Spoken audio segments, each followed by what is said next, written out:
नमस्कार, मधुबनी लौकी live news channel में आपका स्वागत है। मैं गगन ठाकुर। पंचायत चुनावी यात्रा के दौरान मैं अभी पहुंच चुका हूं लौकी प्रखंड के कुकुरदौरा पंचायत, जहां मेरे साथ एक मुखिया प्रत्याशी मौजूद हैं। आइए सबसे पहले चैनल पे उन्हें बहुत बहुत स्वागत है और परिचय करवाते हैं, जानते हैं इनका क्या परिचय है। बहुत बहुत धन्यवाद। आप यहाँ मेरे गांव में सुदूर देहात है जहाँ पर आप पधारे, इसके लिए आपका हमारे यहाँ हमारे कुकुरदौरा पंचायत में आपका स्वागत है। मेरा नाम कामेश्वर यादव है। मैं कुकुरदौरा पंचायत क्षेत्र संख्या 6 से मुखिया का प्रत्याशी हूँ। और तो आप इससे पहले मतलब आपका बहुत मैंने नाम भी सुना है, खास करके समाज सेवा के क्षेत्र में। तो निश्चित रूप से आप एक मुखिया कैंडिडेट के रूप में इस बार आए हैं अपने पंचायत से, और अपने क्षेत्र के जनता के लिए ऐसा कौन सा मतलब विकास का एजेंडा होगा, आप अगर आपको जनता यहाँ से जीता के भेजती है और आपको आशीर्वाद स्वरूप अपना मत देते हैं, तो आपका विकास किस प्रकार से मतलब विकास का एजेंडा रहेगा, विकास का विजन रहेगा, वो जनता को बताना चाहेंगे। मैं पहले आपको सर्वप्रथम ये बताना चाहता हूँ कि मैं अभी तो मुखिया चुनाव चल रहा है, इसके पूर्व भी मेरा 32-34 साल का मेरा सार्वजनिक जीवन रहा है।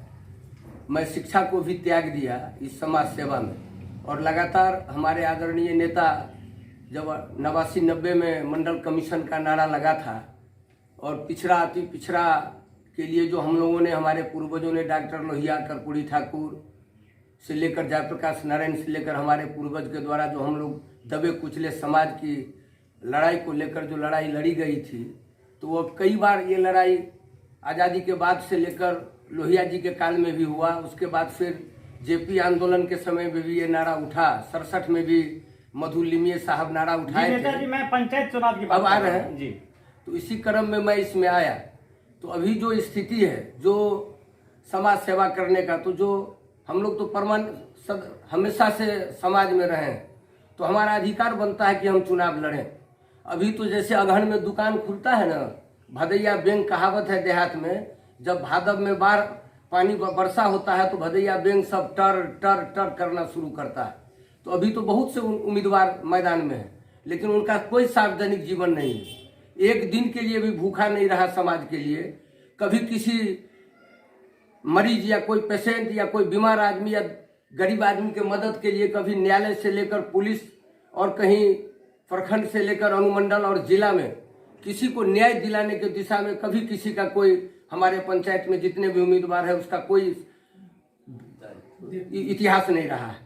निश्चित रूप से, और खास करके और मैं कई वर्षों से देख रहा हूँ यहाँ जो मुखिया के चुनाव जीतते हैं वो लगातार अपने परिवार, उनकी जो आर्थिक स्थिति थी, जहां से वो शुरू किए थे अपने यात्रा को, जब उसे गांधी जी ने ग्राम स्वराज का सपना देखा था कि हमारे देश में अंग्रेजों ने 250 साल 300 साल अंग्रेजों ने शासन किया, और बहुत मेहनत के बाद हमारी माँ बहनें की गोद सुनी हो गई।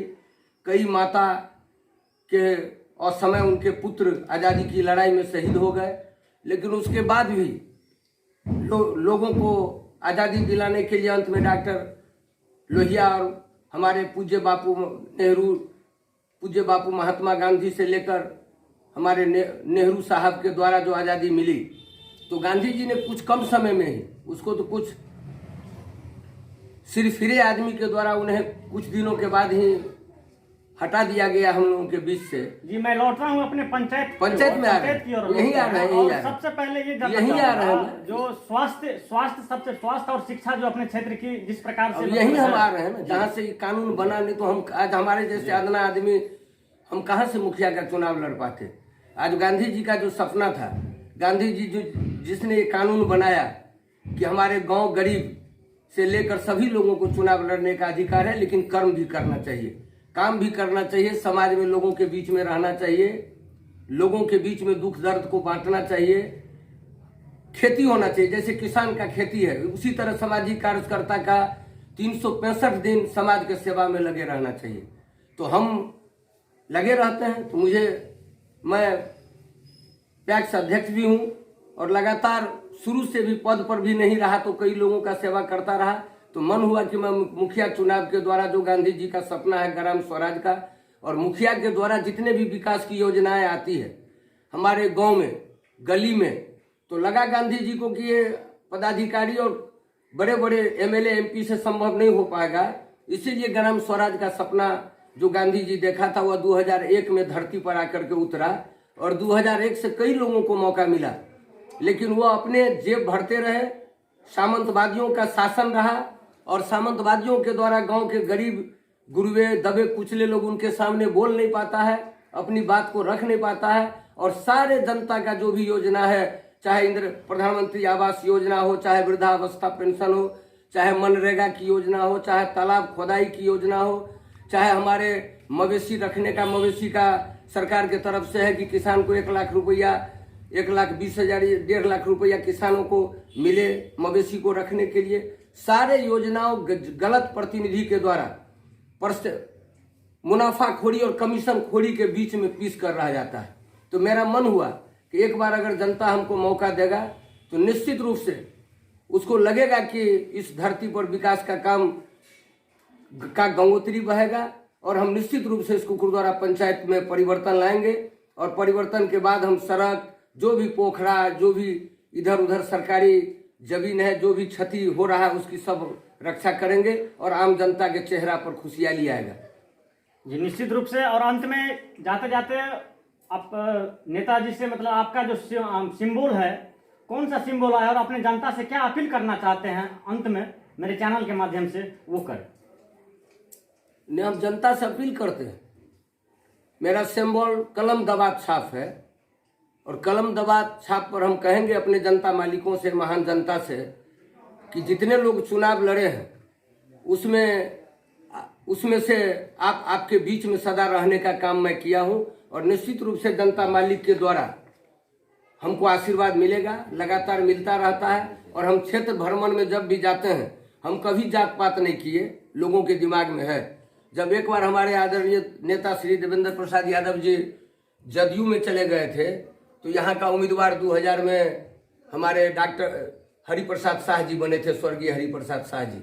हम लोगों ने पूरा हमारा कौम, हमारे साथ जो हमारे मित्र थे, सभी लोगों ने मिलकर हरिप्रसाद शाह को हम लोगों ने मत दिया था। कभी जाति पाति हम लोगों ने नहीं किया। विचार जात पात कोई चीज नहीं है। जिस व्यक्ति से विचार मिल जाता हो, या जहाँ भी विचार का रिश्ता हो, वहाँ खून के रिश्ता से भी बढ़कर विचार का रिश्ता होता है। इसलिए जनता मालिक निश्चित रूप से हमको जानते हैं। मैं कभी भी किसी भ्रष्टाचार में लिप्त नहीं रहा। मेरा चरित्र और सब कुछ जनता के बीच में है, और निश्चित रूप से हमारे चरित्र और हमारे ईमान को देखकर जनता इस बार भारी मत से हमको विजय बनाएंगे, और इस क्षेत्र का सेवा करने का मौका हमको जनता मतदाता मालिक के द्वारा दिया जाएगा। जी बहुत बहुत धन्यवाद। कैमरा पर्सन के साथ मैं गगन ठाकुर, मधुबनी लौकी लाइव। मिलते हैं चुनावी यात्रा के अगले कड़ी में। धन्यवाद, थैंक यू।